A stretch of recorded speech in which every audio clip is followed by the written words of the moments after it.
You're okay. You're up. Okay, so we're good. Oh. Go for it. Roll call? Should we? Yep. Joe Buck, Here. Ali Afghan, Here. Masin Mboop, Here. Trudy Corrigan. Here. Aaron Raft, absent. Rachel Verdick. Here. John Winland. Here. Lynn Carson. Here. Elizabeth Zeller. Here. Steve Dodds. Here. Shannon Grindy. Here. Al Calabria. Here. Shima Salehi. Here. Gary Rebello. Here. Wonderful. That's everyone. All right, let's carry on with the meeting.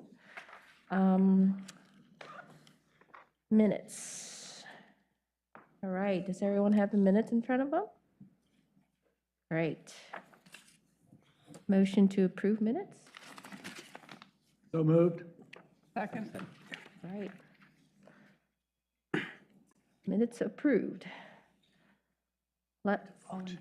Oh, I forgot that, yeah. Sorry, I'm so bad at this. All in favor? All in favor? Aye. Right. Any opposed? Any abstentions? Okay, thanks. You can see, I don't usually do this. Thank you for doing that. All right, so public comments from the floor or on Zoom? Okay, we have somebody. Oh, there we go. Hi, Jeff and Judy Harris here. Hello. Hi. Should I go ahead? Yes, please go ahead. Okay. All right, thank you. Well, good evening, and I appreciate the opportunity to speak with you this evening. My name is Jeff Harris. I live 3 blocks from City Hall at 101 5th Street. Oh, where you go? Oh, he disappeared. We didn't like what he had to say, and we took him off the air. Sorry about that. Jeff? Okay, should I start over? Yes, please. Please Okay, start. I hope you're going to give me my full 3 minutes here, I hope. Yes. Okay. I'll be talking restart the fast. clock. So I said, good evening, and I appreciate the opportunity to speak with you tonight. My name is Jeff Harris. I live 3 blocks from City Hall at 101 5th Street. We are the last house between Lake Bay Court and Cabana Lane. We're the one with the decorative sandbags out in front. I know that some of you have heard me speak before, and so please bear with me as I briefly explain to the other committee members and reiterate for you my concern regarding the lack of stormwater management on 5th Street. You know, we moved into this neighborhood in April of 2020, and we love it here. We did not know, however, about the flooding that has occurred on 5th Street for decades, according to our neighbors who have lived here for some for 25 and 30, and in one case, 43 years. This situation has been exacerbated by recent improvements, resurfacing neighborhood streets and installing berms, which according to the private engineering firm that we hired, have created a virtual chute for, according to them, 2.9 acres above us of stormwater runoff, which flows unabated down 260 yards, I marked it off, more than 2 football fields worth of 5th Street from Evergreen Avenue to our property.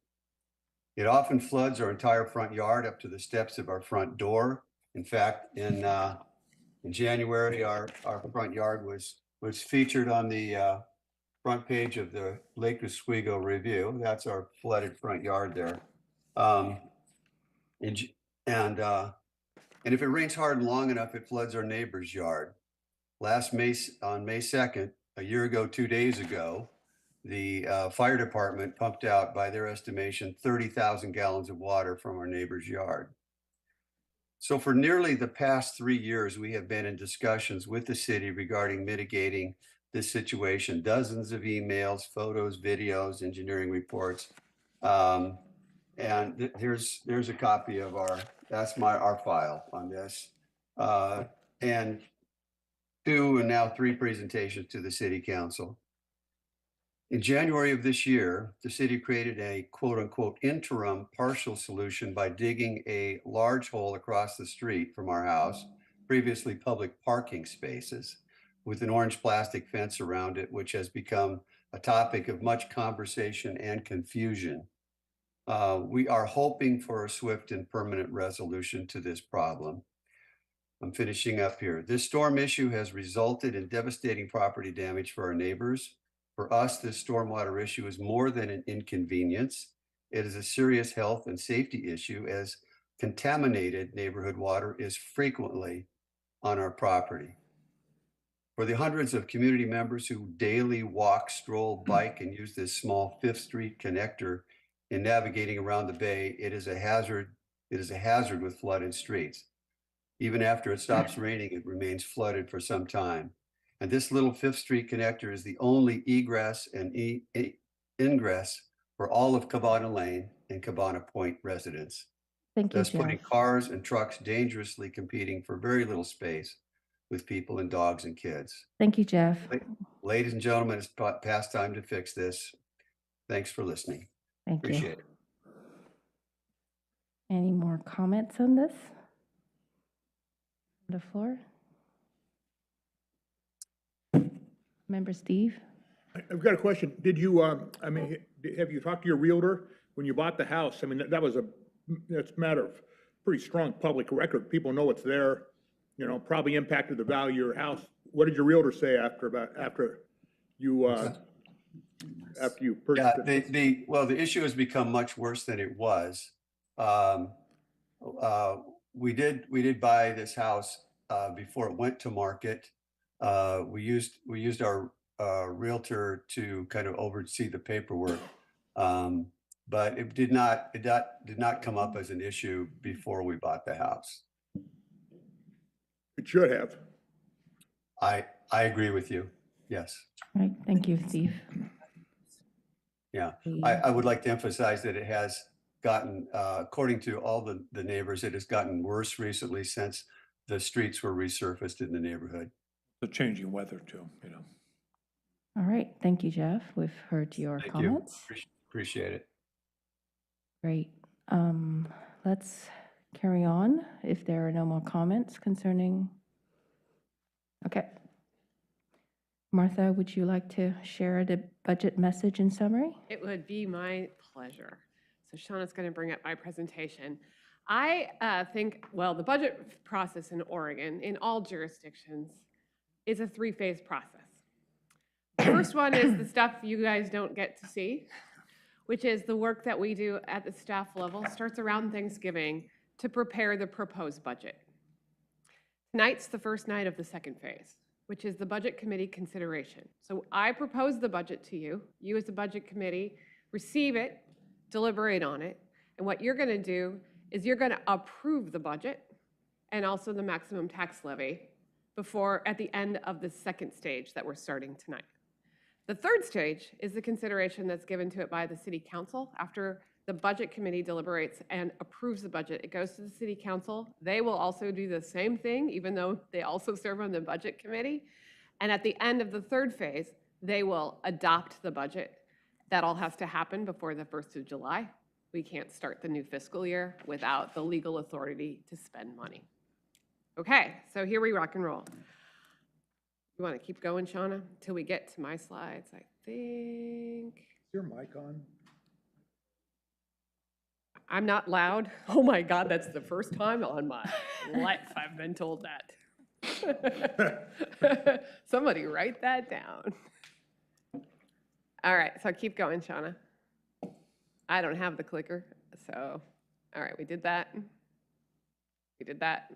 Here we go, next one, next one. All right, here's what I want you to know about the budget. I'll also say that one of the things I'm grateful to my predecessor for is that he wrote a remarkably short budget message. I think I wrote maybe 200 pages or 200 words more than he did, so I've really become quite verbose because the truth is you need, as a budget committee, to know the top line summary. The first thing I will tell you is that this city is financially well positioned to weather the economy that we're in right now. There's a lot of reasons for that. The first, I think I talked to you about at our last meeting, our pre-meeting, our revenue source, at least our major revenue sources, all of them, but particularly those in the general fund, are very stable revenue sources. We are, for good and for ill, insulated largely from major swings in the economy. Unlike the state of Oregon, that's heavily dependent on income taxes, where you see huge swings, unlike jurisdictions that are reliant on other consumption-based taxes like lodging tax, or I used to work in a jurisdiction that had a food and beverage tax. We were closely tied to the economy. We could have huge swings.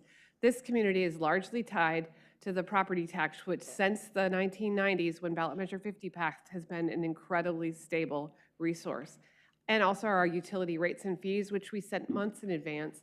And because we're largely a residential community, we also don't see enormous swings in utility consumption based on economic swings. So unlike communities that have really large industrial bases or really large, we have a significant commercial office sector, but it's not the majority of our community. Our revenues are very stable. So that's the first reason. The second reason is we have very financially conservative, I hate to use that word anymore because people put their own labels on it, financially conservative policies related to funding our reserves and our contingencies. And we've had a strong tradition of strictly adhering to those policies. I'm going to say that again because I think it's important for you to hear. There are many jurisdictions that have reserve and contingency policies, but they don't necessarily follow them in their budgeting processes. Here, we fund our contingencies and reserves first before we fund the operations, and that makes all the difference in terms of making sure the city is prepared to withstand adverse economic conditions. And then last but not least, we have a policy-driven approach to budgeting. I described that to you beforehand, that makes sure that we fund our priority services first before we fund our more discretionary or optional services. And we'll talk more about that, I'm sure, as we go along. And that also means that we're financially well-positioned to enter the coming biennium.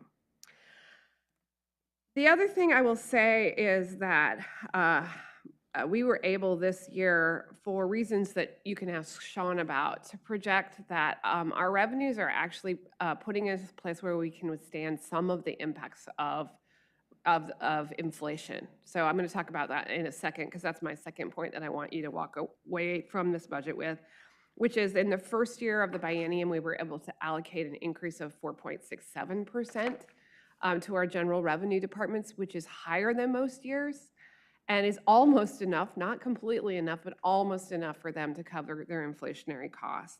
And then 3.5% for fiscal 2025, which is higher than our normal year. Normally, we can allocate between 3.5% increase per year, and Sean can talk to you about the reasons why that is. Some of that is just because we are, I think we talked last biennium about the CARES Act and how it protected the city against many of the expenses that we incurred due to COVID, and some of that is just the residual benefits that we have from CARES Act. He's also going to write, oh, that's right. We also changed, he's reminding me of why it is. We also changed how we collect franchise revenue from our utilities, and that has substantially increased the amount of electric franchise revenue that we've collected. So it's a one-time, what I will say is it's a one-time infusion of cash, right? Because it's the implementation of a new policy. So that first year we got a big bump in revenue. I knew Sean would remind me. He just reminded me by writing 3 little letters. Okay. No, don't go. Don't leave the slide. I think I shared in the budget that inflation is manageable for this city for one biennium, and it's because of that one-time bump in revenue that I just mentioned. It's also because of our existing labor agreements. And I have said before, I will say again, our labor partners have been incredible in collaborating with us to both protect themselves, but also protect the city. So that's why we have a corridor approach to wage increases. So employees are guaranteed a minimum. So even when inflation is super low, they're still guaranteed a minimum. But they also protect us against the other side risk by locking in a maximum. So our utility contracts right now, the corridor is 2 to 4%. So employees get 2% increase, no matter the cost of living, up to a 4% increase, no matter the cost of living. And that's been incredibly important to helping us be prepared for this inflationary moment. If it continues beyond the next biennium, we will be having more difficult conversations about service impacts from inflation because we're super seeing it. I'm going to talk about that in a minute when it comes to any of our capital projects, and we're also seeing it out of materials and services. Also, some of our expenditures for things like fuel is highly volatile, and so just trying to make sure we can manage the impacts of those cost changes has been important. Okay. The third thing I want you to know about this budget is it's a status quo budget with the exception of the Lake Oswego Recreation and Aquatic Center. So I'm going to use that acronym LORAC probably throughout. I apologize if you forget what it is. It's Lake Oswego Recreation and Aquatic Center, but just remind me to speak in English and not in bureaucrat. So with the exception of the Lake Oswego Recreation and Aquatic Center, where we do have a significant increase in program, we did not make any increases or decreases in general fund program.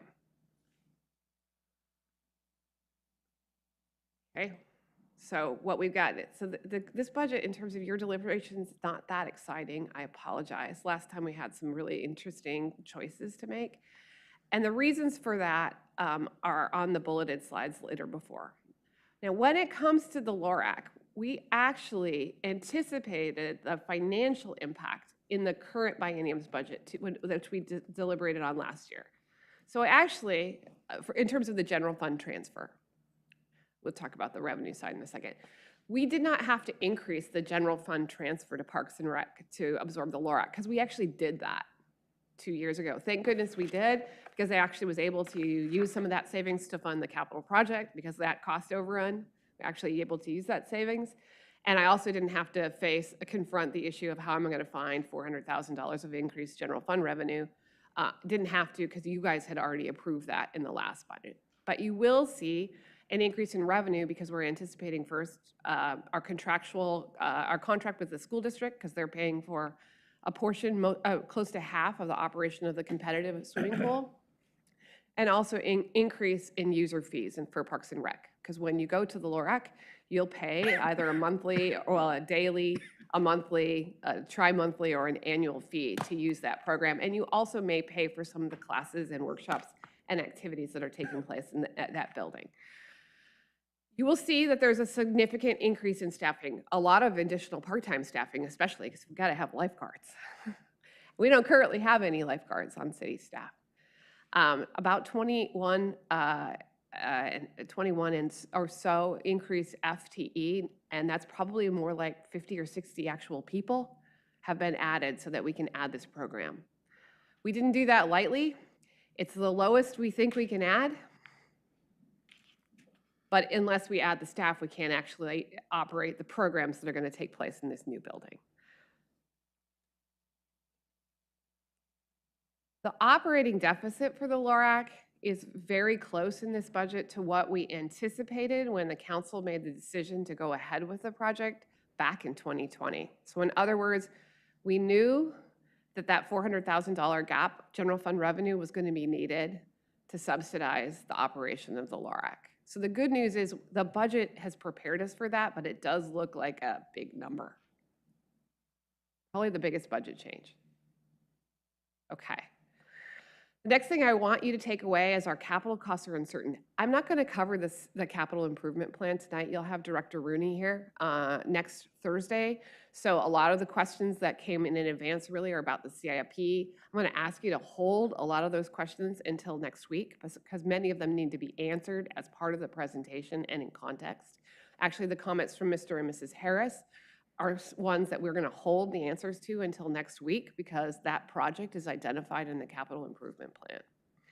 But the fact that capital costs are uncertain means that, and capital costs are always uncertain, to be clear. I've been doing budgets for a really, really long time. They're always uncertain, but we're in this really unique time when commodity prices, labor shortages, and also what's happening in the external market are very uncertain.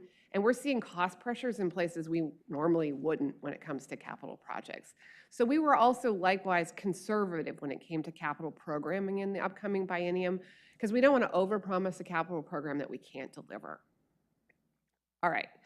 The one thing I will tell you, though, is that any spare dollar we found in the metaphorical couch cushions of the city's couch has been directed to Parks Capital. So any excess fund balance that would otherwise have dropped to the bottom line that would be available for program conversations or discussions about other capital or accelerating other capital all went into funding either the LORAC or Phase 1 of the skate park. It did require, and I think the council was aware of this going into the budget process, reducing the transfer that we normally make to the street fund from the general fund. We normally make a $3 million a year transfer from the general fund to the street fund.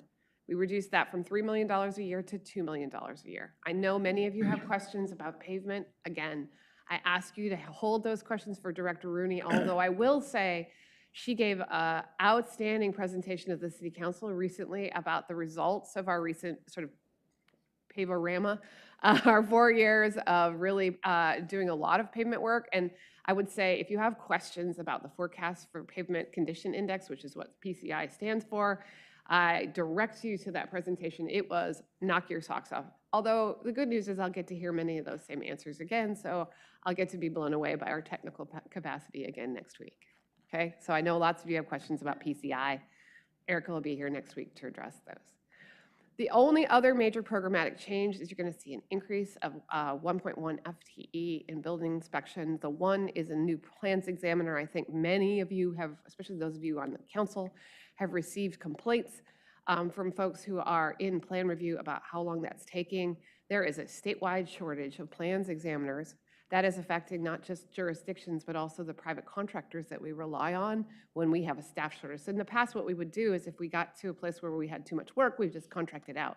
Well, even contracting out is not accelerating the process at this point. And then the point one is a true-up of currently the community development director was not charged to building inspection, or he was charged only a tiny fraction. And so this is just recognize that the community development department, including building, there should be a higher amount of the community development director's time allocated to the building inspection fund. You may recall under state law, any revenue we collect for building permits has to go to pay for building permits. So we can't, that is a special revenue fund. We can't move that money anyplace else. Okay, those are the major points I'd want you to take away from this budget. I'm going to cover extremely high level on the budget because I just told you it's a status quo budget, so I don't have like any really sexy charts or graphs to show you. So I'm going to show you the two that I have. They're not that exciting. Go ahead, Sean. Okay, and now I have to put my glasses on. So the proposed budget for the biennium is roughly $456 million. So divide that in two kind of roughly to know that it's about $225 million a year, a little bit more in year two than in year one. About 18% of that, remember I told you we fund contingency and reserves first, about 18% of that is in contingency or reserves throughout the city. General fund, utility funds, little tiny funds. You notice that we have a lot of little tiny funds. That's all of the money that's set aside for a rainy day or future years or just cash flow reasons represents 18% of that $456 million. About 27% of the total budget for the city is personnel. If you looked at the general fund, you'd see that personnel is more like 63 or 64%, but our utility funds, it's a much smaller share. About 22% is materials and services, and that is just a wide range of stuff. Everything from the pens we buy, to the consultants we hire to help us with projects, to the gasoline we use to fuel our vehicles, to the electricity that we buy to power our buildings. That is, yeah, it's a lot. It's really anything that doesn't get classified as capital. We have to pay our debt, and we make interfund transfers. That represents about 11% of our budget, and then about 22% of that total spend is capital projects. So those are projects with a long life. Okay. And then last but not least, I wanted you to see where the budget is allocated of that $456 million. About 41% of it is the general fund. That's where all the fun stuff is: police, fire, library, parks, planning department, city council. About another 41% of it is our various utilities, sewer, water, street, stormwater. That's where the vast majority of capital spending is taking place. About 3% of our total budget is the building inspection program, and then 22% other. There's a whole bunch of little bitty funds and miscellaneous activities out there we can cover if you want. It's all in the budget. So that's the story. Rather than have me blather on, I'd rather take your questions. That's an excellent summary, by the way. I've always enjoyed your message. Thank you. Yeah, we have a question from Member L. No. There we go, There you okay. go. Thank you, Manager Bennett. I know that these things take an enormous amount of resource and a large amount of work. And I think it's an excellent job. But I was surprised by one thing, and that was something that I think is missing. And I think, I'm not proposing that we have a 5-page summary in a book this size already, but the new wastewater treatment plant is the largest capital program in the history of the city. Yeah. The report that was reviewed at the April 4th council meeting had the total project cost at $613 million. And there's really scant mention of it anywhere in the budget, even though we know that you can find bits and pieces of it. I think council just approved what I think was called the preliminary services contract, and our portion of that was about $3.7 million. So I just wonder if there's a way to just summarize that at a high level with a short paragraph, just to say, this is what's going on, it's funded separately, and whatever other explanation you might find. It's not funded separately, and let me say it out loud, it's not, I mean, it's a 313 or 331, 313? I can't remember. $331 million project over a 30-year period, and it's actually not going to be a city capital project. We're going to pay for it through an annual payment to a third party every year. So it's going to actually show up as a materials and services expense. So in other words, you're not going to see, and the cost of the plant itself is about $190 million. And so you're not going to see it's a $631 million commitment on the city that's not going to show up in a traditional way, because we're actually going to pay a third party to design, build, and operate that plant for us. We will own it at the end, and so it'll roll onto our books as an asset at the end, but you won't see it in the way you would otherwise see a capital project. Right, I understand that, but there are bits and pieces of the current biennial budget that's been proposed that are supporting that project. Yeah, they're in there. And you can, if you look at the budgets for the wastewater fund largely, you can see the expenditure to the consultants that are in there.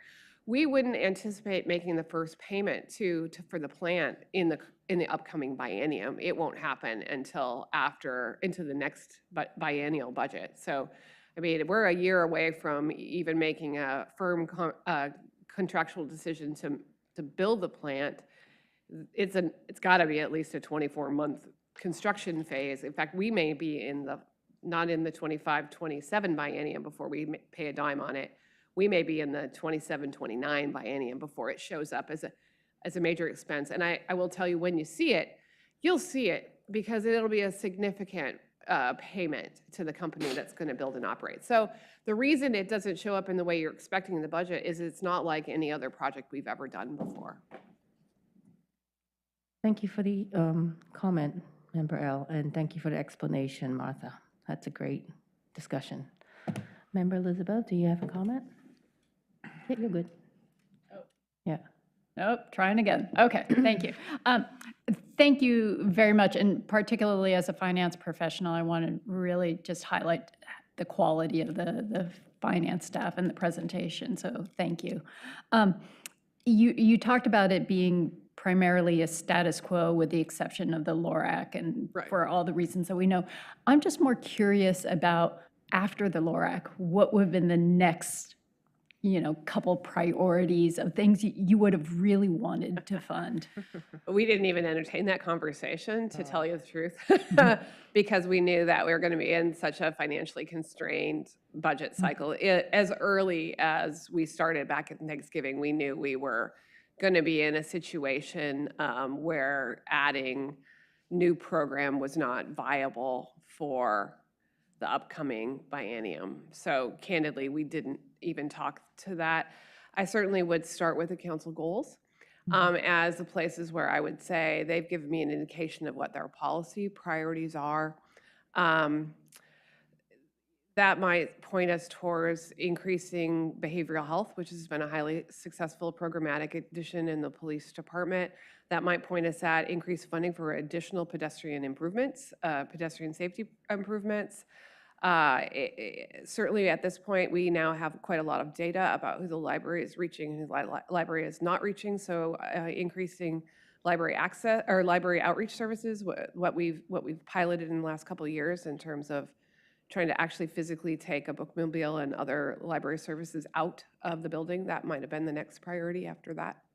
Last but not least, I would say that the work that we're doing to increase fireproof neighborhoods, fireproof homes, and so increasing our fire prevention efforts, our emerging fire prevention efforts related to fuel reduction around folks' homes might have been another priority. I don't know, I have a lot of them. Every department has identified in their strategic thinking things that they would love to be able to do to meet the council's vision of a community that, of a community. And so I could probably give you 20 different examples of places where we would want to come back to the council and say, if you were trading off on these things, what would be your highest priority? Thank you. Any other Sean's comments? squirming over here because he doesn't ever want me to say any new program ever. So. Member Shannon Gritty. You could also lean into that. I can speak loud. Yeah. Can you hear me? Yeah. Okay, so Manager Bennett, can you talk about how it came, the decision that the building a skate park would be a high priority capital project? Yeah, does anybody on the council want to take, I mean, I'm happy to talk about it. It's a council priority, but I'd rather have the councilors talk about it. Well, please, go ahead. Councilman Councilman. John Hanlon. Well, I think the two things happened. It was a high priority to get it done, and we had money for it. And then recession came, inflation came, and cost of money came higher than expected. And so the skate park actually was not covered in our original budget.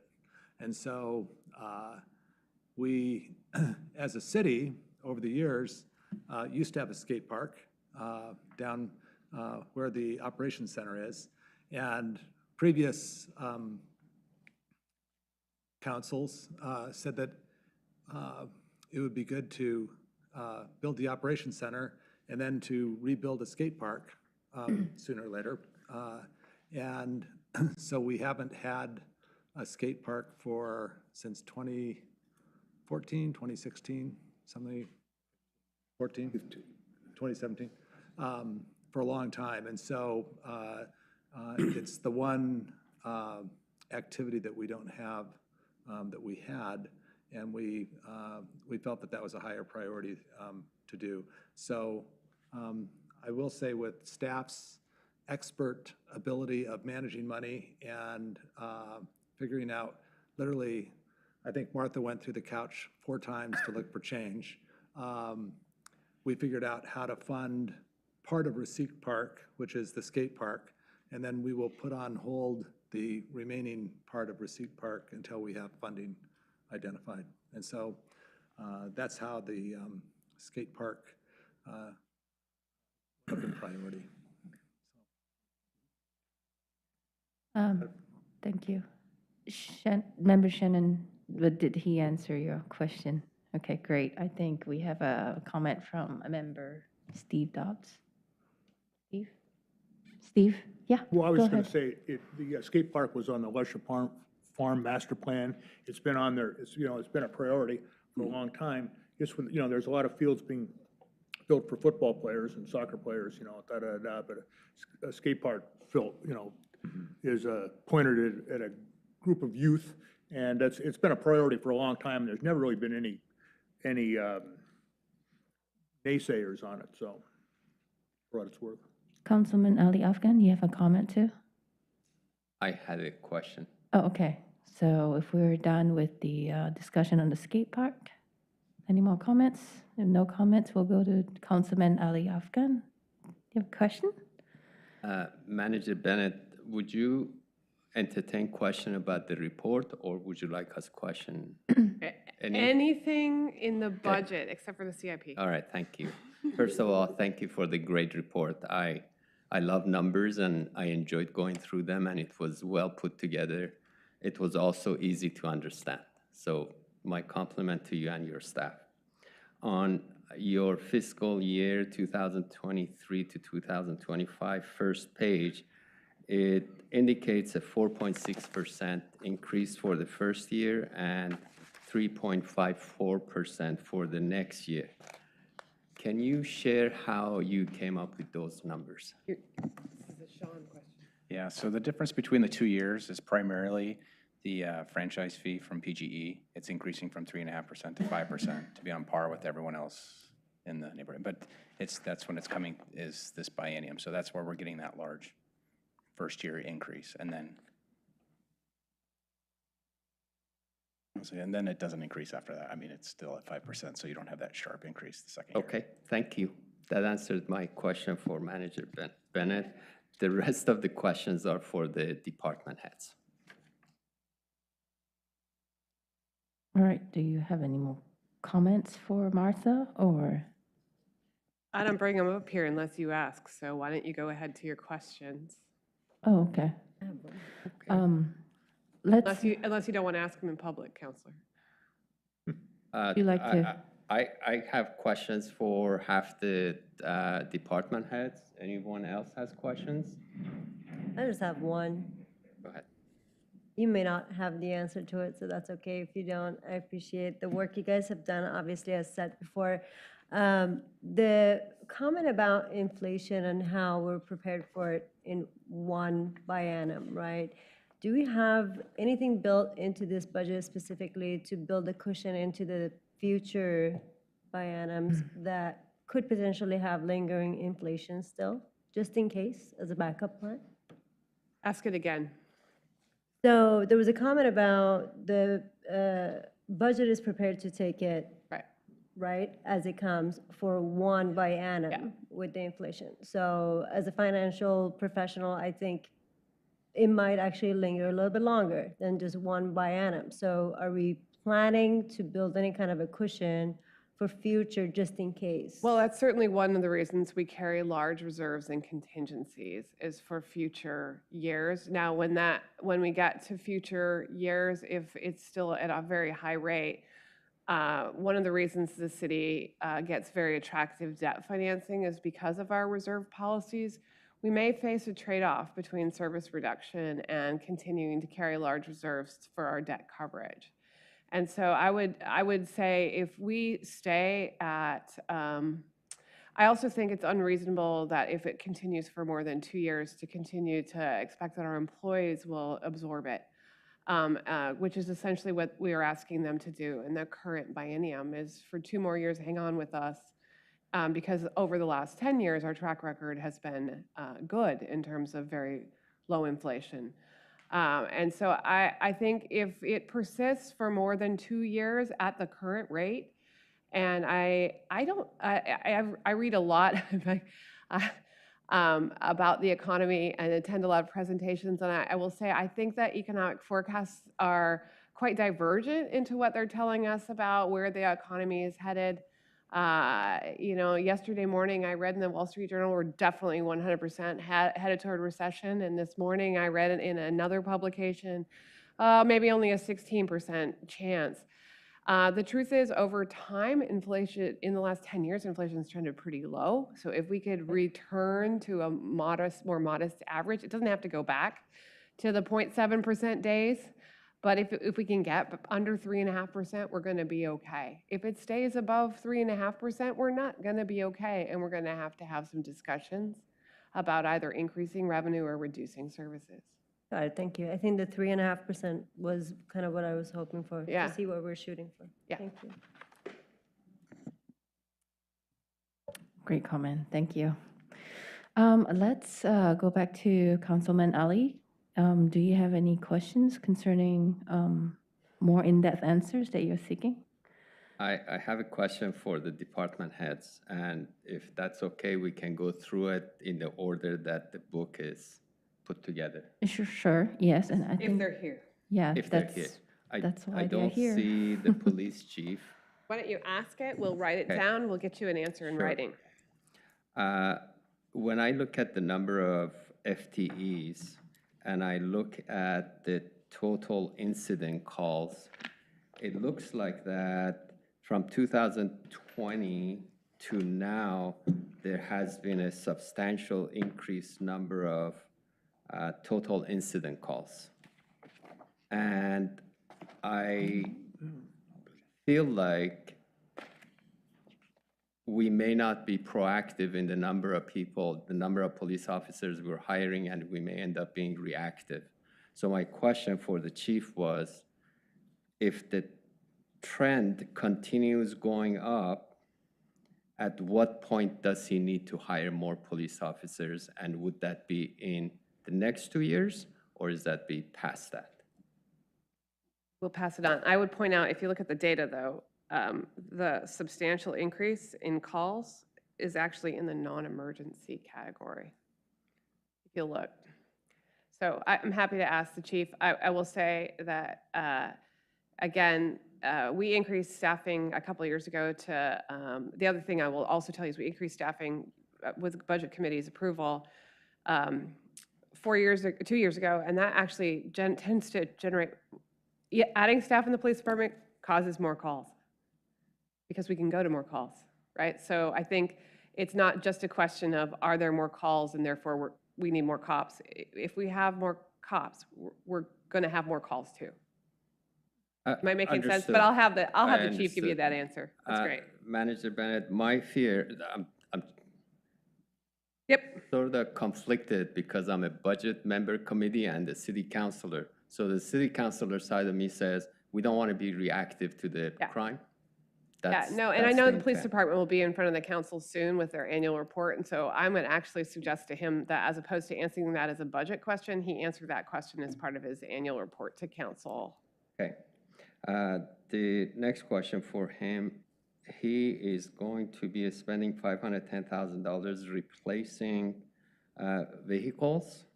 Are any of them electric? Good question. And if not, are we planning to do maybe a pilot? If not, why not? Okay. Any questions for the police department? Parks and Recs.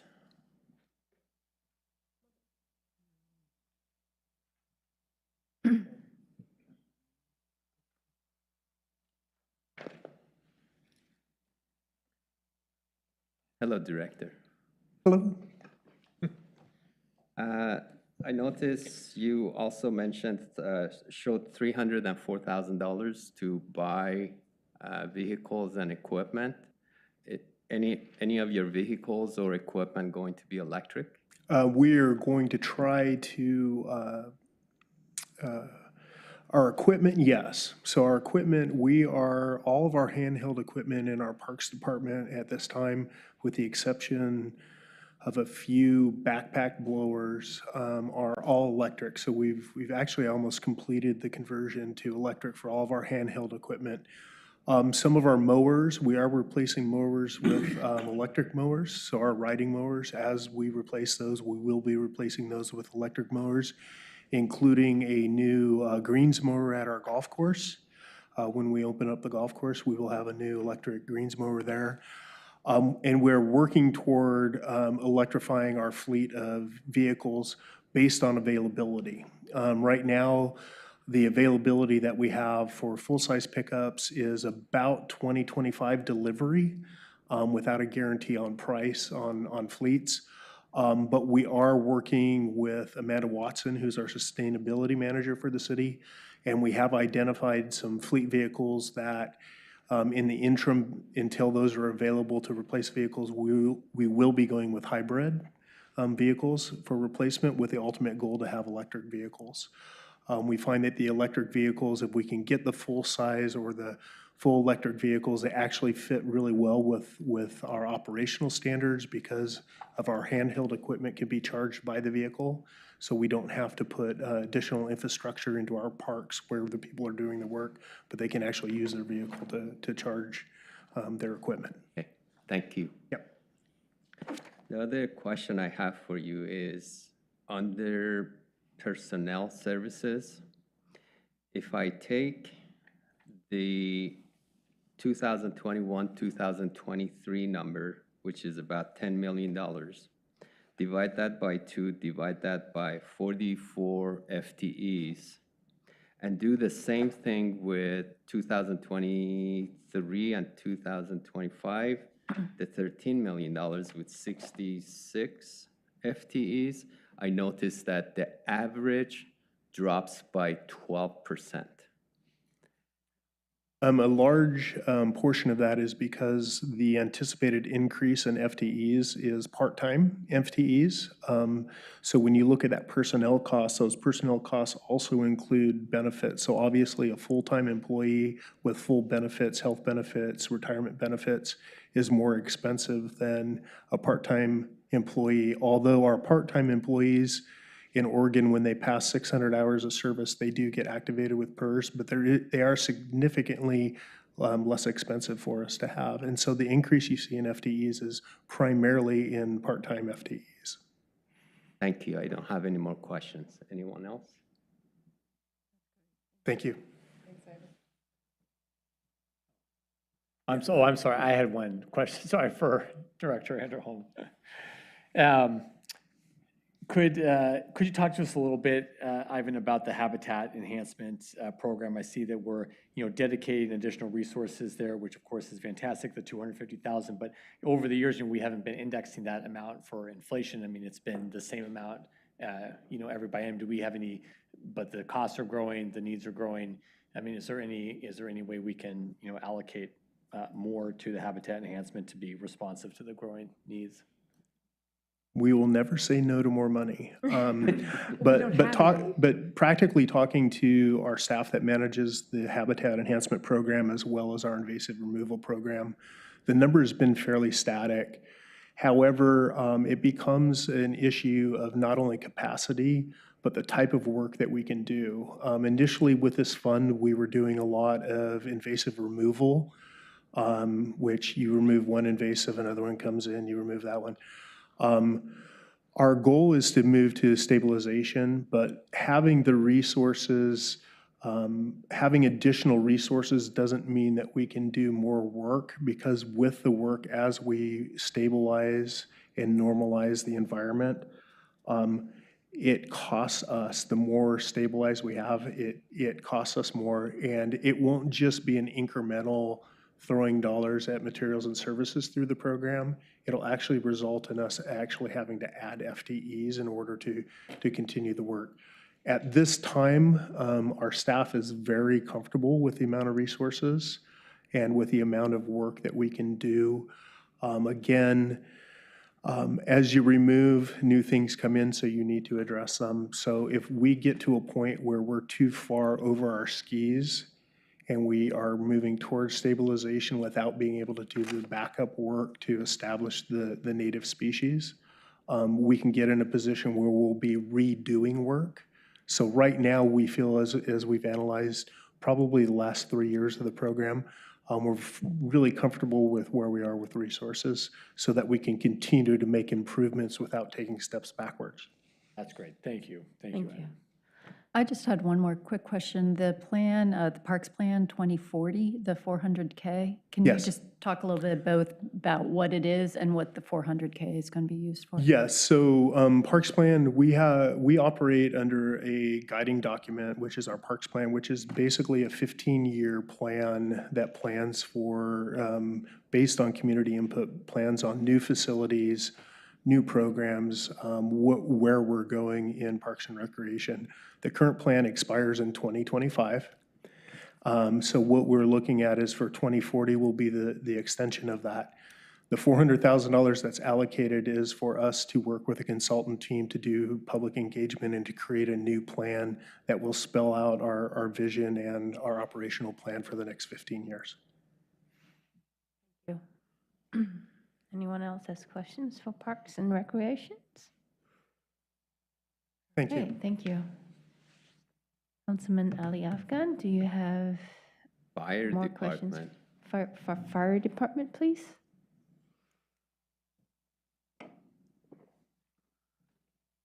Don needed to step out and respond to a fire. I'm sorry. He's Yeah. Chief, I noticed that your contingency has increased 4.5 times from $400,000 to $1.8 million. Is there scope attached to it? There was an infusion of dollars to overcome our overtime deficit. Okay. And so I think that's reflective in that number, that's where we believe it's going to land. Okay. I also will say money that the fire department saves in that method is what they use to fund equipment purchases. So I think the department is saving for a fire engine. So you're going to see them grow that contingency so that when they buy the fire engine, they still have money in contingency. Okay, that's an excellent answer. Sorry, Chief. Nope, thank you. Chief, you're showing $60,000 capital funding, and I think I saw vehicle replacement. Is that going to be an electric vehicle? I wish I could give the same answer that Ivan did for you. If we can get it, they're about 2 years out on order now, and that's a pickup truck that we're looking for. That's either a mid-size or full-size pickup truck. So yes, it would be. Awesome, thank you so much. All right. I don't have any more questions for the chief. Anyone else? Yeah, I do, Chief. It's I mean, I'm sure we say we don't have the money, but as we know that for building, for a permit, we are like 14 weeks away compared to 4 weeks that's in our I was talking also with fire, and they told me they have the same problem with the inspections. There are only 2 of them doing the things, and it says it's been years that they're asking for a new FTE. Is it? We don't want them inspecting. Yeah, we don't want. On the dice, we want them to inspect. But yeah, is it something I'm pretty sure on this biennium, it's not in here, but they really say that they need that person to add for the inspections. I think they would like to have that person added in there for the inspections, but it's cyclical. The building cycles are cyclical, and I'd rather try to address that with contract employees if we had the issue than I would to go ahead and add another FTE. It doesn't make sense to do that and hold that FTE when we're getting the inspections done that are required by the state that are new construction related. We're getting those done as well. So I would hold on that.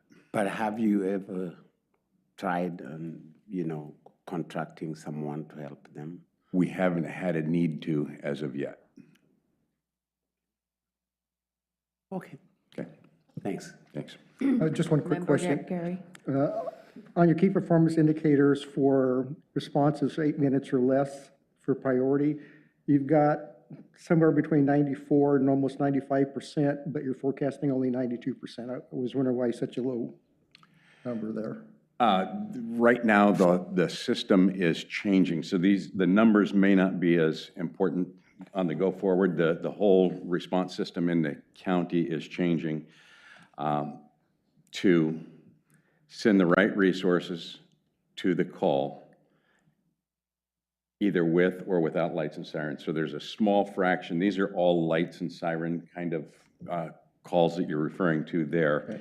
And this next year, we hope to move into a response where we reduce the amount of times that we use lights and siren. I would guesstimate by probably 45 or 50%. So it's a soft number, quite honestly.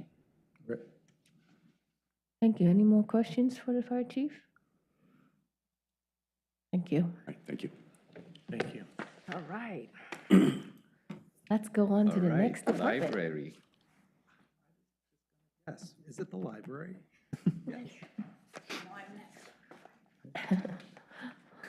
Welcome. It's alphabetical. Hello, Director. Hello. I noticed that your contingency increased from 700 to $2.6 million, 3.5 times. Yes. Can you share with us some reasons? There's a number of reasons. In the last biennium, we had a lot of library staff retire or change positions. And with personnel services being such a large portion of our budget, when there are, a few weeks or months as we're looking to fill those positions, those cost savings from the vacancies do add up. Another reason is we had budgeted quite a bit or planned to spend down that contingency quite a bit on a number of maintenance projects for the library. Some of those came in under budget. We had expected to spend $500,000 on the elevator project, and just being conservative as I am, I thought I'm going to budget $600,000, and then it ended up being less than $200,000. So that was some significant savings. We'd also planned to make some renovations to the children's floor of the library, but did pause that project and held that funding because we were doing the library visioning project and wanted to take a step back and understand what those needs were before investing in the current facility. So I think those are some of the main reasons why that number has grown.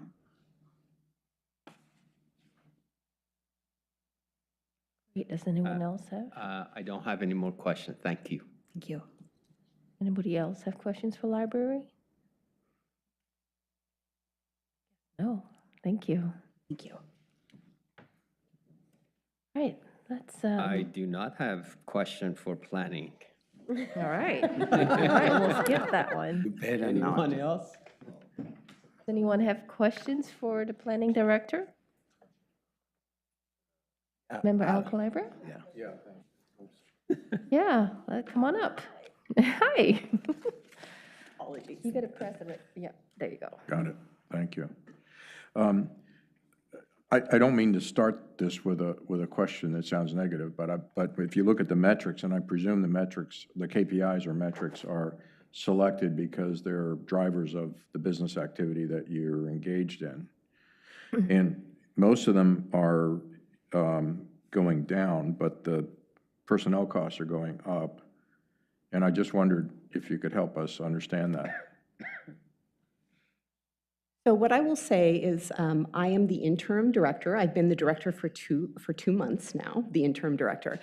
So the prior director was the one who established this budget. So I'm probably not going to be able to answer that question for you tonight. I think we can handle it, though, Jessica. So first of all, the KPIs only reflect the current planning activity. And so that's really only, it's about 65 to 70% of their activity, but it doesn't have, there's no KPIs. In fact, we need to update this now that you've mentioned it. There's no KPIs for long-range planning activity, and we actually are dealing with an enormous volume of workload mandated by the state of Oregon in our long-range planning section. Almost all the work we're doing around housing and our housing production strategy is an unfunded mandate from the state of Oregon. It's not at all reflected in here. So they can't afford, under the current regime, to reduce staffing just because current planning activity has slowed. The other thing I will tell you is these KPIs don't give you any hint at all about how easy or complex any of these application types might be. So let me just give you an example. A variance where you might be trying to get 5 feet closer to your property line than your current setback requirements is a lot easier than a subdivision or Mercado Grove or the North Anchor project. And these KPIs don't reflect sort of what is the work. And so I think rather than question why their personnel expenditures are going up, I think we ought to be questioning, why don't we have some of the other metrics that reflect more the types and complexity of the work that the department. Everything you said is logical, and my only suggestion is I'm trained to look at KPIs I agree. as a measure of the activity level, and if you're saying they're more complex than are apparent, but Yeah. I totally understand that, but Some I think narrative. maybe we need to revise this so we have a better sense of. Well, and some narrative. I will also tell you that the planning department is one of those departments in the public sector, as you know. Sometimes there are really great industry standards. Fire department, actually, some of the KPIs, they have great industry standards. We can trend against other jurisdictions. There are other departments where they deal in the soft side, where the industry isn't as consistent across communities. And planning is certainly one of those. So it also doesn't reflect the complexity of our code, which is not the same as other jurisdictions. It doesn't reflect the level of engagement of our residents, which I tell you is higher than other places. And so I do think we ought to take a look at these, and we also, I think, ought to give you some narrative as part of the budget in 2 years that sort of explains. As you all know from looking at budgets, sometimes you could look at a number and you go, oh, that's good, but it turns out it's bad if you dig underneath it. And I think so you know similar. I'm a big fan of the planning department. Yeah, no. You helped us specifically in Palisades, and they're terrific people. So. Yeah, so similarly, though, I think that these numbers might tell you, they don't actually tell you the whole story, and so we need to fill in the gaps. I So, understand that. Thank yeah, you. Yeah. Thank you. Sorry, Jessica. No, thank you. Yeah. Anybody else have questions for planning? All right, thank you. He has a construction. He can Adult Community Center. All right. Come back, adult Ivan. ACC.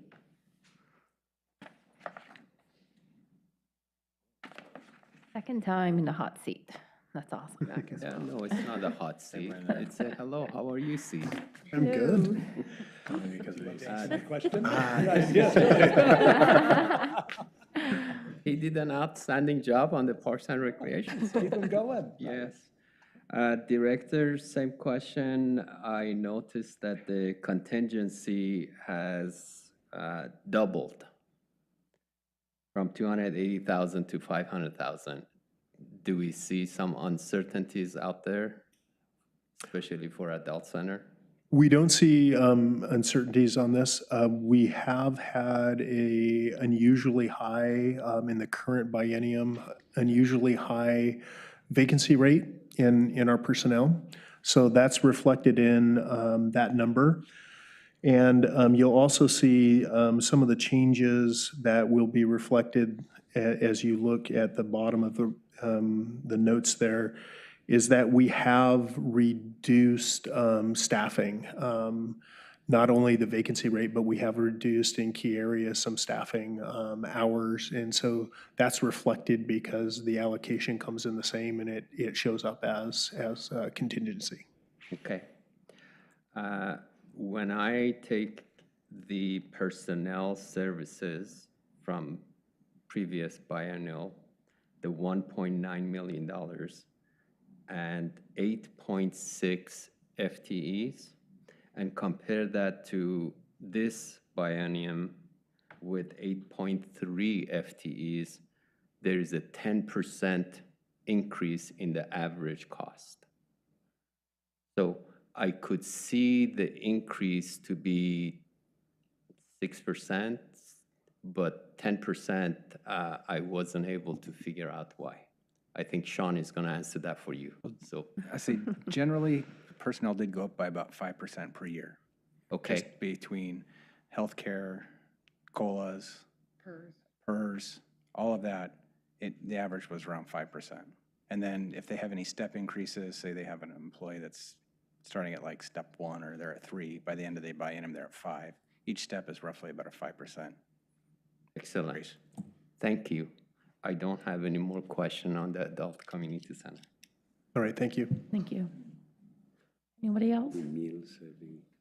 All right, thanks. Municipal court, I do not have a question for. You better not. Do you have a ticket? Actually, I went through those numbers carefully and they were perfect. I pay at the window. Perfect for the city So or I the don't residents? face it. Perfect meaning multiplications were perfect. I do not have a question for redevelopment. All right. I have a question on city council. All right, Hey, let's do it. the head of the city Or council. Anthony, or Hooper. More money or? Did anyone have a question on redevelopment? Okay, good. City council. I noticed that material and services went from 340,000 to 425, which is 24% increase. No. Oh, yeah. So during the last budget committee meeting or cycle, motion was made to increase the municipal grants to $80,000 from $25,000, and we made the decision to continue that forward into this biennium for both years. Thank you. Mr. Mayor, you ducked that one. And plus, Anthony to the plus rescue. Trudy Yes. and you are Great. here. I don't have any more question on city council. Is it because of you and Trudy? Good one. It's because of the city council. The new two city councilors are more expensive. Yes. All right. Chair Carson, should I keep going? Yes, please Okay. go ahead. No, we actually made money. For the sewer, I do not have any questions. Does anyone else have a question on the sewer part? No? Okay. For water, I do not have any questions. Anyone else? Street, I had a 10% question, but the director has already answered that question.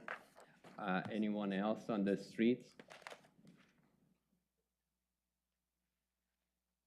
Stormwater? Hang on, a member check. Yes.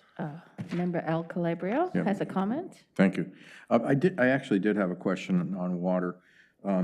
The footnote, and I really appreciate the footnotes. I think you do a good job of anticipating the questions.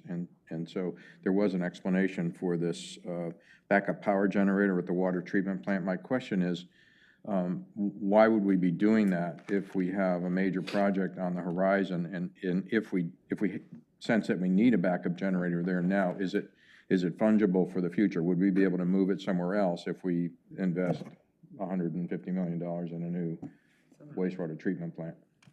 The water. This is the water. No, this is This water. is, Oh, I'm this sorry. is not the sewer, this is That's water. not sewer. The other So it's- end. It's half at the Says- intake and one at Oh, the you actual are water on plant. sewer or water? This is I'm our, on page, This is the I'm on input. the page that says water, yeah, water, not wastewater. and on the page that says water, under proposed 2023 to 2025, Yes. The water you put the in your mouth. bullet next to the last one says, capital outlay includes a new loader for maintenance, new backup power generator at the water treatment plant. The water treatment plant, the one that's in Westland, and then the intake that's. But it's in- unrelated, and No, the other No, is the wastewater. okay, So okay, I'm sorry, there's, so what it's goes in, confusing. what goes in must come out. Yeah. Okay, great, thank you for explaining that. Great, any other comments? Sorry, while Member Calabria was talking about water, I went back and had myself a question about sewer. So, All right. Don't go back, member. too late, too late. I found something that really piqued my interest. So on the contingency, we went from 14.2 million to 4.9, which is a pretty significant drop. So I'm curious to see, how do we go about that? Yeah, Question. we all are whispering over here. That's the land purchase that we're gonna be making. You're gonna see a capital outlay in year one of $21 million. So there it is. So we've been saving money in sewer to have reserves so we could do capital. And so we're going to purchase the property for the wastewater plant to an estimated cost of $21 million. And so you'll that see takes that the in the budget, which is what's going to drop the Got contingency. it. All right, thank you. Great. We do that with the utilities. You'll see that. You'll see the contingencies grow, and then a big capital project will shrink them. Makes sense. Thank you. Thanks for an explanation. Councilman John Wendland?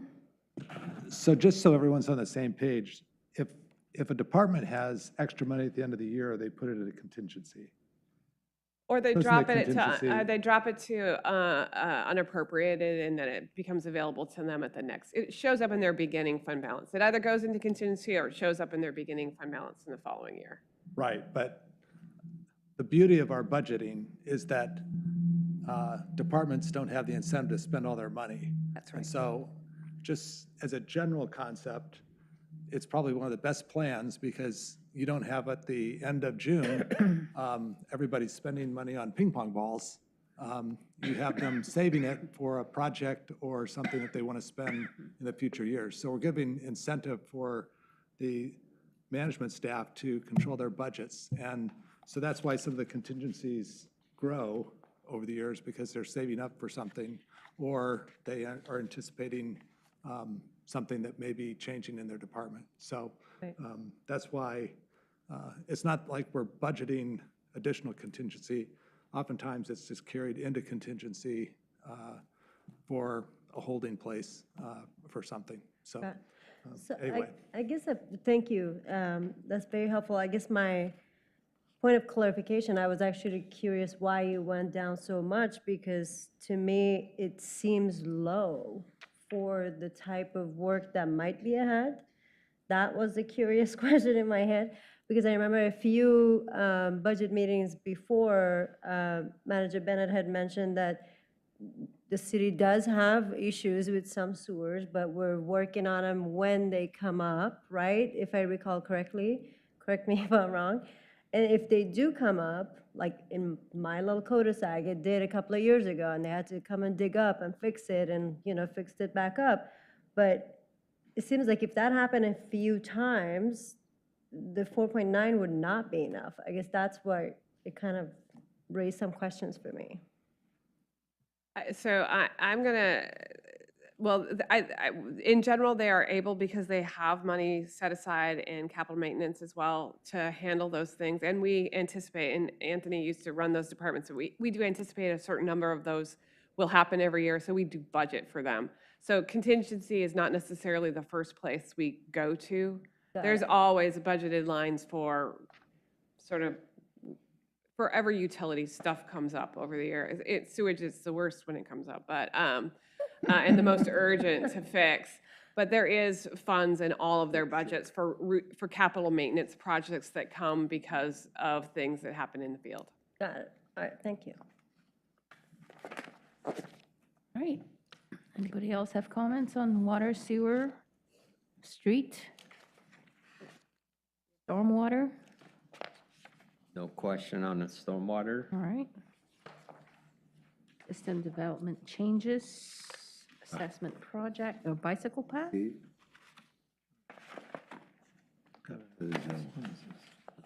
Building. No more comments? They have to. Okay. All right. Okay, if there are no other questions. For the record, I do not have any questions until it gets to page 42. Anyone has question before page 42? And again, we're going to cover CIP next meeting. Yes, this question, Manager Bennett, was in your presentation, there was a note, general fund transfer to street fund is $4 million. Yeah. Would that be reflected on this page? No. Okay. You want to go to page 13. Okay. Actually, it's one of the places I put a tag. I thought somebody would ask me a question about this. So if you go to page 13, if you look at the resources section for the street fund, you'll see the third line down is a transfer from the general fund. So in your average year, biennium. It's $6 million for the biennium. Last year, you'll recall, we transferred an enormous amount to streets from the ARPA dollars. So that's why it's not six in the last biennium, it's 12,875. And then you'll see in the proposed budget, 2 million, adding up to 4. See it? Okay. I thought for sure you'd ask me that question, so. Well, that I believe shows that I read your reports that you give me. I'm proud of you, thank you. Page 54.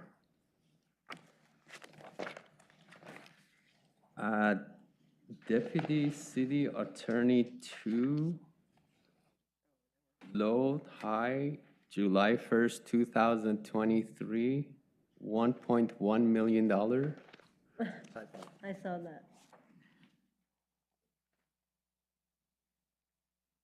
So that's, I guess, for our director. That, I think that has either an extra 0 or extra 1. Funny. Thank you for catching that. Seems like a great job to have. No, it's because If of you all knew the our land use deputy hearings. city attorney, he's worth every penny. I think I highlighted this in case if he wants to ask for a raise. Right. Okay. Okay. Chair Carson, I don't have any more questions, and I guess I'll save my questions on the capital funding for Thank you. director. For Rooney, yeah. Right, so do we want to take a short break, or do we want to continue I'd recommend you on? go ahead and do the state shared revenue hearing. It shouldn't take but a flash, and then you could take a quick break before we do Laura. That also won't take very long. Okay, great. Sean, I want to take the next Okay, so section. this is one of those check the box things we have to do. So basically, we get different kinds of state shared revenues. So we get the motor vehicle tax, we get cigarette tax, and we get OLCC. But we get 2 different kinds of liquor taxes. With these first bunch here, the cigarette tax, the motor vehicle tax, and the 20% liquor tax, the city just has to have 4 of these different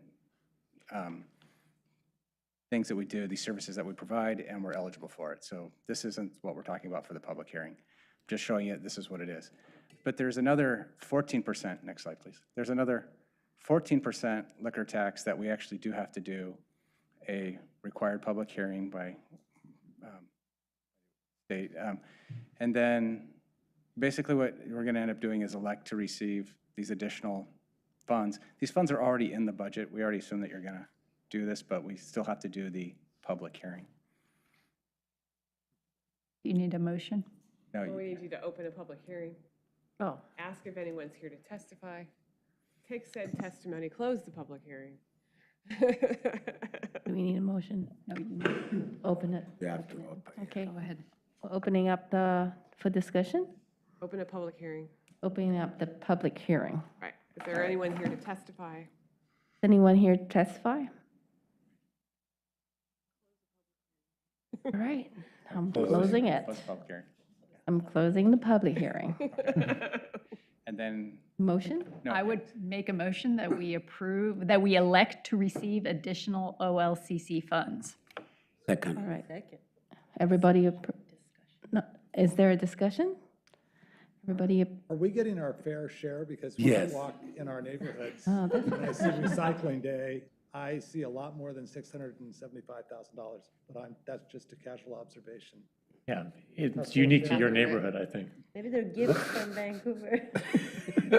Sorry, I withdraw the. all right, everybody in favor of, say aye. Aye. Anyone oppose? All right, abstentions?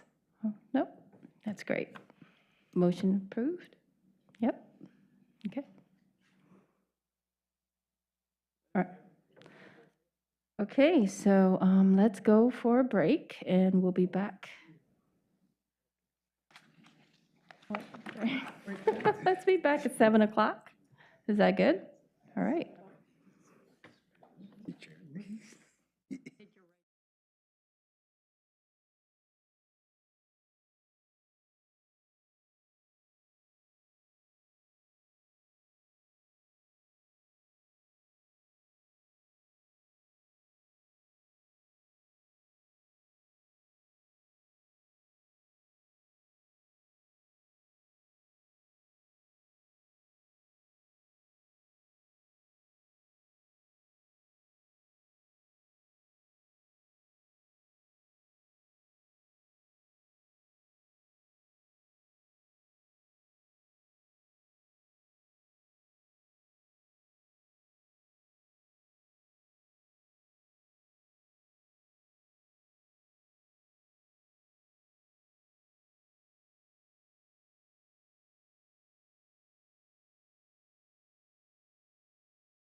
Calling this meeting to order.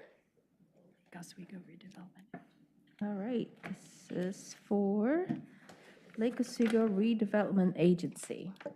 All right. Let's do the roll call. Okay. All right, roll call. Joe Buck, Yes, here. Ali Afghan, Here. Massine Mbu, Yeah. Trudy Corrigan. Here. Aaron Raft, absent. Rachel Verdeck. Here. John Wendland. Here. Lynn Carson. Here. Elizabeth Zeller. Here. Steve Dodds. Here. Shannon Grindy. Here. Al Calabria. Shima Salehi. Here? And Gary Ribello. Here. Thank you. All right, we all have the meeting minutes in front of us. There's a motion to approve. Is there a motion to approve the minutes? I move to approve the minutes. All in, Second. second, all right, all in favor?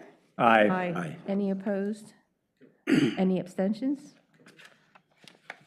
I had one question. Could I just ask a Oh, question before we vote? I know sorry, it's yeah. customary not to ask questions about the LORA budget, but I do have one, and I think I just probably missed it somewhere. Is it okay to ask that question now? Okay, this is Or the just the minutes. minutes. This is just the minutes. Minutes. Oh, it's just the minutes. Yeah, I'm this sorry. is just I'm sorry. approving the minutes. I'm sorry. Yeah. Apologies. So, all in favor? Aye. Any opposed? Any abstentions? Motion carried. Minutes approved. All right, so now we have the public comments for the LORA. So, Member Al Calabria, you have a comment? It's more of a question that I can ask, and I think it'll be quick. Not public. Oh, this is public. Yeah. Okay. Public comment, sorry. Okay. You have. Keep going. Present LORA budget to committee. Yay. Let's go. Okay, so this is even more bare than the status quo budget that Martha talked about. The last one is, this one is really keep the lights on and the doors open to actually do the administration of the district. The East End is pretty much done with most of its projects, any of the capital projects that the city's doing. So we're really, at this point, there is one project with a developer on the land purchase for the North Anchor stuff, but it's not really going to be capital for the city, and most of it will be paid for out of the sale of the property of the land. So there really isn't that much for the city to do on the East End, besides really just continue to pay its debt service and basically close the district down by hopefully 2028. And then when you get to Lake Grove, one of the 3 projects is complete. There isn't quite enough money to do either of the other 2 projects at this point, so there isn't any identified. The money is sitting in the reserve for future expenditures in case there is a land purchase or something that, or a project that comes up that the board wants to do. But right now, like I said, this budget really is just paying the general admin of keeping the lights on for the district. Really all I have.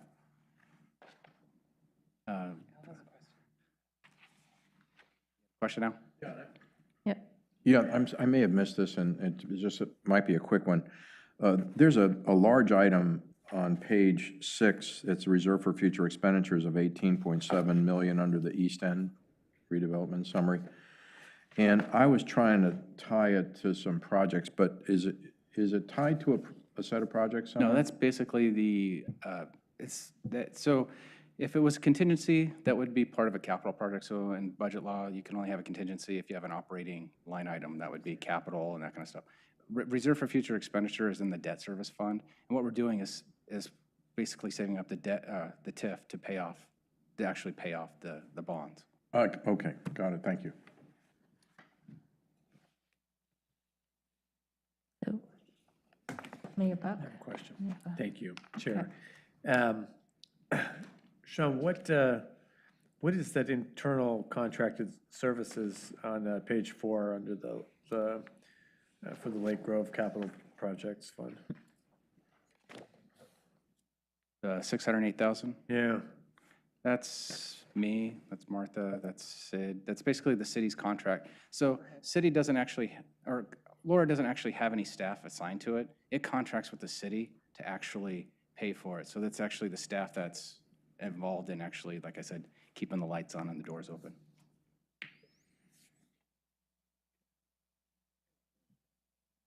Oh, yeah, and there's, no. Well, yeah, there's a little M&S, but generally it's the staff and the staff's overhead. How do you allocate that? Because there's really nothing going on. There's quite a lot going Oh, There's, I mean, yeah, I mean, we're still collecting TIF, we're still paying the bonds, we're still doing the audits, we're still doing the budgets, we're still doing staff reports to the board, we're still, I know the manager's still working with UDP to do the North Anchor project. This is just, maybe I'm not reading it right. Oh, for Lake This Grove. is just for Oh. Lake Grove. There's nothing in the east end. Yeah, we're still doing, like, yes, the project probably was kind of finished except for all the stuff where they have to come back and do the warranty work and that kind of stuff, but.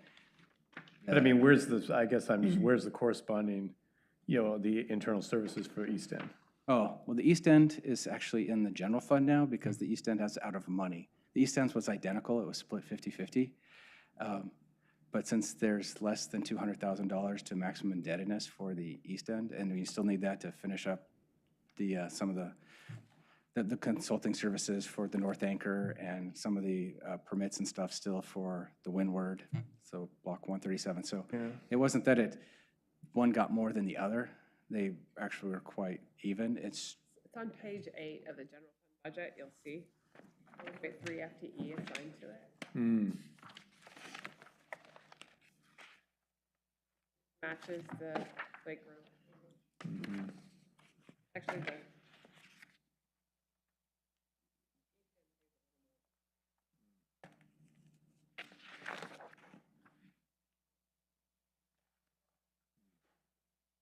Oh, got it. Thank you very much. Yeah, so.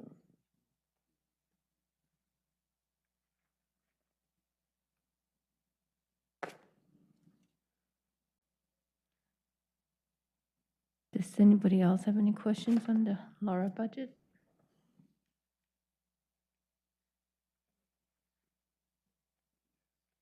One's calling twice.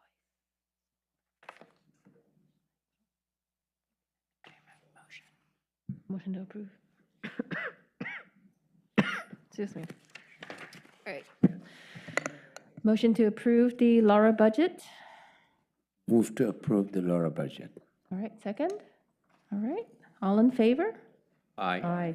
Any opposed? Any abstentions? Okay, motion carried. Right, let's,